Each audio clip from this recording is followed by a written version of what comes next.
Guys, welcome back to my channel. So Maison and Marmin recently launched a whole new collection of fragrances. So they only released it last week on Wednesday, and as soon as they were released, I ordered all 6 of them straight away on Wednesday, and they were delivered within 48 hours, which was just incredible service. I know loads of you have been waiting for me to review Cashmere by Regalia in Istanbul, and that is coming. I promise you that is coming. But I just wanted to bump this one up the list first. I know loads of you are also waiting to hear my first impressions on these fragrances. The name of the collection is called the Heritage Collection, and they have 6 different fragrances. And in today's video, I'm going to give you my first impressions on those 6 fragrances. So the fragrances in the collection are Immal Arab, Malikat Saba, Savannah Asili, Ambina, Habibi, and Night Bloom. So I'm going to start off with Savannah Asili, if you can see the name. And the reason why I'm going to start with this first is because this one interested me the most. If you can see the color of the oil, it's quite green. So obviously straight away I was like, okay, what is this about? When you see the name Savannah, automatically you will think of a green fragrance. And this is actually the first green attar that I've come across personally in color and in scent. So this is green, it's warm, it's woody, and it's also a little animalic from the Indian oud. To me, it's the perfect representation of the savannah in Africa. So imagine like a plain green field with the landscape going into the horizon. You can't see the end of the green field, but you can see the sun at the end of the horizon as it kind of heads down for sunset. So the soil seems dry, yet the woods feel wet. This is how this attar is. It's just incredible. It's actually a masterpiece in my opinion, because there probably are other green attars in the industry. I just haven't come across them before. This is the first green attar that I've come across, and I think it's absolutely perfect. So this then tries down to an Indian oud scent, so it's still quite woody and animalic, and the vetiver kind of goes into the background. So overall, I would describe Savannah Asili as a green scent, and it's absolutely stunning.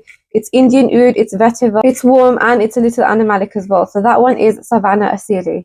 Then the next one we have got is Ambina. So Ambina is a gourmand with cherry, sponge cake, black musk, and botanical amber. So what does this actually smell like to me? So this to me opens with a fizzy cherry actually and musk, and then it settles into a sponge cake with a sprinkle of icing sugar, so it's not too sweet. And instead of strawberry jam in the middle of the cake, you've got cherry jam, which is really creative. And the musk is also still there, giving like a slight animalic edge. So this one is actually really creative as well. It's very different in terms of scent profile compared to the other fragrances that Marmin has created in their collection. It then tries down to a amber scent, but not just any amber. It's lightly sweet, floral, and there is still a bit of musk, but the animalic notes kind of go away in the try down, and you're left with like a lightly sweet floral amber scent. So that one is Amber Noir. Next we have got Immal Arab. So Immal Arab was inspired or is inspired by both Sheikh Al Arabi, which was one of my favorites, and Oud Al Arabi. So this is a scent that respects Arabic culture and Islamic tradition. So this one has camphor, mint, leather, bergamot, and Indian oud. But what does it actually smell like to me? So this definitely opens medicinal with the smell of like methanol and mint. And with the minutes, you start to get the leather, and the dry down is like a leathery Indian oud.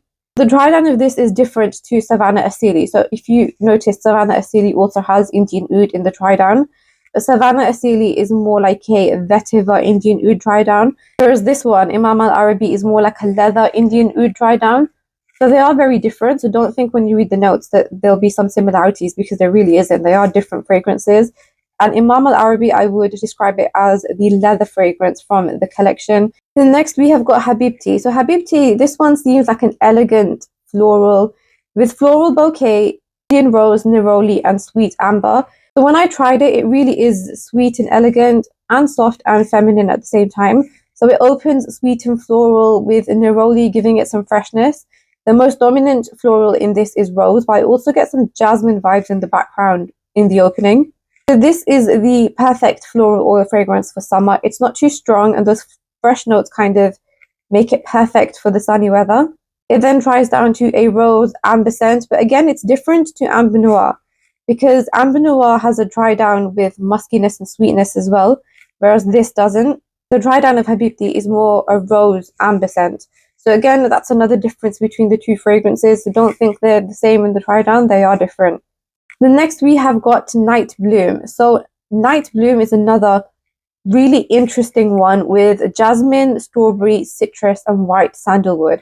So in my opinion, strawberry is a very difficult scent to blend and get it perfect. When I tried this actually, initially I thought that I've smelt something similar before, maybe in my childhood or possibly from my dad's collection, but it definitely feels familiar to me, this one. So this one smells like bright, fresh jasmine with a perfect strike of strawberry and citrus. I actually feel like this is a really challenging fragrance to get the balance right, but they've done an incredible job because none of the notes overpower each other. It's simply just perfect. Like the strawberry isn't syrupy or jammy, it's more like a strawberry essence. So it's like a fine line of strawberry surrounded by jasmine. It then dries down to a dry sandalwood scent with some of those jasmine vibes still there. And then the last one we have is Malikat Saba. So this one is inspired by the Queen of Sheba, and this one sounds like it will be a regal scent with saffron, honey, sweet candy, vanilla ice cream as well, which is different, lemony bakur as well, which is expected, and Arabian white musk. So this one has a beautiful Middle Eastern warm opening with bakur and musk. Like imagine walking into an Arabian palace. This is what this smells like.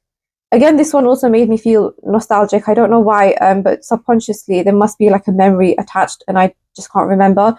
But this one felt quite familiar to me too. This one then dries down to a sweet honey vanilla scent with the musk still there.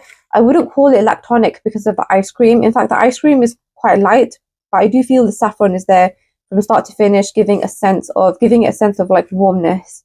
So overall, this is a really creative collection by the house of Maison Anthony Marmin. It's really different to the other fragrances that they have in the collection, and I'm quite impressed by all 6 of them. In terms of projection, some of them have really amazing projection, especially the last 2 I told you about, Malikat Saba, and I think it was Habibi maybe? No, it was Night Bloom and Malikat Saba. Those 2 have amazing projection. Like my husband said, he could smell me upstairs. So in my opinion, they are definitely worth trying if you're looking for something different from the House of Maison Anthony Marmin. Also, at the moment, they're coming in 2 ml bottles, which you might think are really small, but they are actually the perfect size to test them, to trial them, to make good use out of them. Like if you use all 6 of these every single day, they will last you at least a month. And that's only if you use these and nothing else. So it'll probably even last you longer. It just depends on how much you apply. So to me, the sizes are perfect as well to start off with, and then kind of buy a bigger bottle of whichever one you like more. So I hope you found my first impressions useful on this heritage collection by Maison Anthony Marmin. If you have any questions, please let me know in the comments box below. Otherwise, I will see you guys in my next video.